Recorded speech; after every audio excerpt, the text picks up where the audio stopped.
పిల్లల కోసం girl friend చేతిలో బలైన స్పైడర్ ఇదే the Australian red back spider. So ఈ ఫీమేల్ స్పైడర్ ఏం చేస్తుంది అంటే ఒక వెబ్ బిల్డ్ చేసుకొని దాంట్లో కూర్చొని ఉంటుంది అనమాట.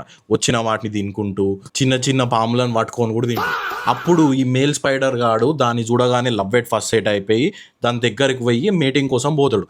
మేటింగ్ అయిపోగానే ఆ ఫీమేల్ స్పైడరు వాడిని చంపుకొని తినేస్తుంది. ఎందుకు అట్లా చేస్తుంది? ఈ ఫీమేల్ స్పైడర్ ఏదైతే ఉందో అది మేల్ స్పైడర్ కంటే చాలా చాలా పెద్దగా ఉంటుంది అనమాట. వీనికి ముందే తెలుసు దాని దగ్గరకు పోతే అది నన్ను చంపుకొని తింటుందని. అయినా కూడా నేను చచ్చిపోయినా పర్వాలేదు, నా వంశం ముందుకు వెళ్ళాలని చెప్పేసి వాడు పోయి కావాలని మేటింగ్ చేస్తున్న టైంలో దాని నోటి దగ్గర బాడీని పెట్టి వాడి బాడీని సాక్రిఫైస్ చేస్తాడు. సో వాడికి ఇంకొంచెం టైం దొరుకుతుంది ఆ ఎగ్స్ ని ఫర్టిలైజ్ చేయడానికి. ఆ ఫీమేల్ స్పైడర్ ఎందుకు అట్లా చేస్తుంది అంటే దానికి ఎగ్స్ ప్రొడ్యూస్ చేయాలంటే దానికి చాలా న్యూట్రియంట్స్ కావాలి.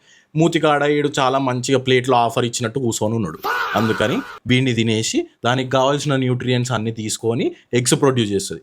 సో అట్లా వీని తరతరాలు ముందుకెళ్తాయి అని చెప్పి వాడు ప్రాణత్యాగం చేస్తాడు.